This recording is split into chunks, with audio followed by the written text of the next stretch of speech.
Hello guys, ये SQL की workbench है और इस वर्कबेंच को डाउनलोड करने के लिए आप यूट्यूब में किसी भी वीडियोस को रेफ़र कर सकते हैं।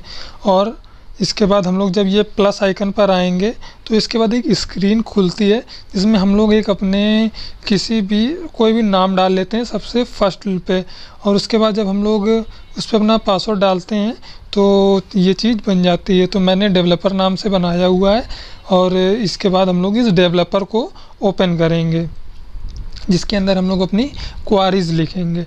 तो मैंने ये डेवलपर ओपन कर लिया है। तो यहाँ पर अब हम लोग जानेंगे कि क्या कैसे कौन सा फंक्शन वर्क करता है। तो सबसे पहले अगर हम लोग जाने कि यहाँ पर हम लोग किसी भी चीज़ को, किसी भी वैल्यू को किस तरह से फाइंड करना है, किस तरह से निकालना है, उसके पहले हम लोग ये चीज़ जान लेते हैं कि यहाँ पर कौन से फंक्शंस किस तरह से यूज़ हो रहे हैं। तो सबसे पहले अगर हम लोग फंक्शन की बात करें तो यहाँ पर आप बहुत सारे कॉलम्स देख रहे होंगे और बहुत सारी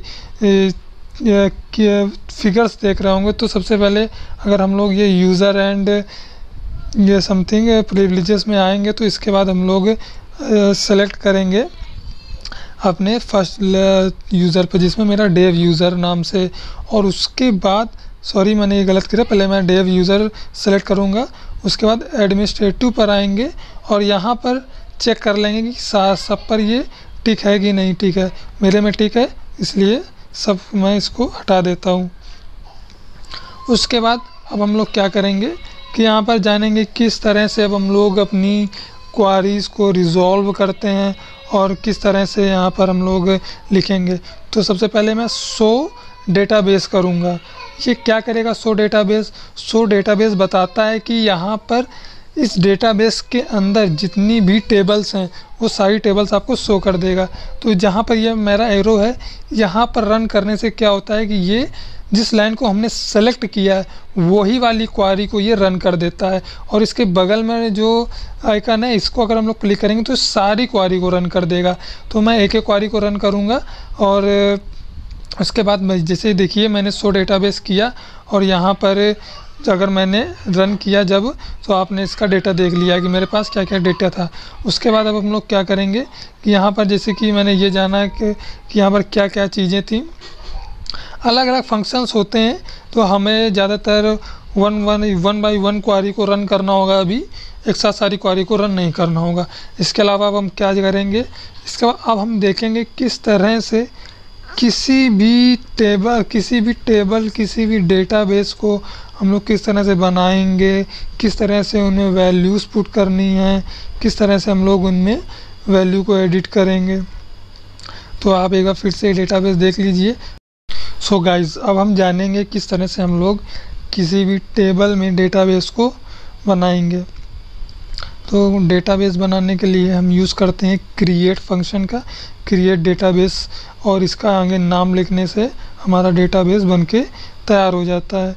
तो हमने क्रिएट डेटाबेस, इसके बाद कोई भी फंक्शन का जब हम इसमें नाम डाल देंगे, जैसे कि अगर हम नाम डालें इसमें टेस्ट, तो टेस्ट नाम से हमारा इस क्वारी को हम रन करेंगे। तो इस क्वारी को रन करने के बाद हमारा डेटाबेस क्रिएट हो जाएगा। अच्छा, इसके बाद अब हम लोग जानते हैं कि क्वारी को एक रन करने का तरीका होता है कंट्रोल प्लस एंटर। तो जहाँ पर भी हमारी क्वारी सेलेक्ट होगी वो वाली क्वारी रन कर जाएगी कंट्रोल प्लस एंटर दबाने से। तो मैं बार बार आपको माउस से एरो की तरफ ना जाकर कंट्रोल प्लस एंटर से भी क्वारी को रन करूँगा। अब मैं इस डेटाबेस को यूज़ करने वाला हूँ जो बनाया है, तो यूज़ टेस्ट लिख दिया उसके बाद मैंने।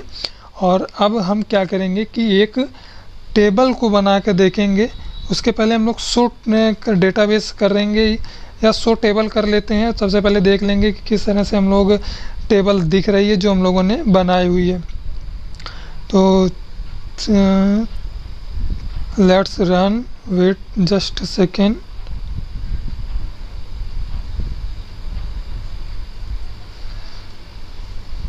Now we can run this query and you can see our table is made। हमारी टेबल टेस्ट नाम की टेबल बन चुकी है जो हमें यहाँ पर दिख रही है। इसके बाद अब हम लोग क्या करते हैं इसके बाद देखते हैं कि किस तरह से टेबल को डिलीट करेंगे। तो डिलीट करने के लिए हम लोग ड्रॉप यूज़ करते हैं। ड्रॉप टेबल को अगर हम यूज़ करें तो टेबल डिलीट होगी, ड्रॉप डेटाबेस यूज़ करेंगे तो पूरा डेटाबेस डिलीट हो जाएगा। तो अभी हम डेटाबेस को ही डिलीट करेंगे। तो ड्रॉप डेटाबेस टेस्ट कर दिया, अब हमारा टेस्ट नाम से डेटाबेस डिलीट हो गया। तो शो डेटाबेस करेंगे तो अब हम देखेंगे यहाँ पर टेस्ट नाम से कोई भी डेटाबेस नहीं है। और अगर हम फिर से क्रिएट डेटाबेस टेस्ट कर दें तो डेटाबेस हमारा फिर से बन जाएगा। जैसे मैंने इसको रन किया और मैं शो डेटाबेस को फिर से करूँगा तो देखिए हमारा टेस्ट नाम से डेटाबेस नीचे आ चुका है। सो गाइस, अभी बहुत सी चीज़ें हैं जो हमें जाननी बाकी हैं कि टेबल्स किस तरह बनेंगी, किस तरह से वैल्यूज़ होंगी। तो आने वाले वीडियो में हम लोग टेबल्स बनाना, हटाना और वैल्यू रखना, ये सारी चीज़ें आने वाले वीडियो में जानेंगे।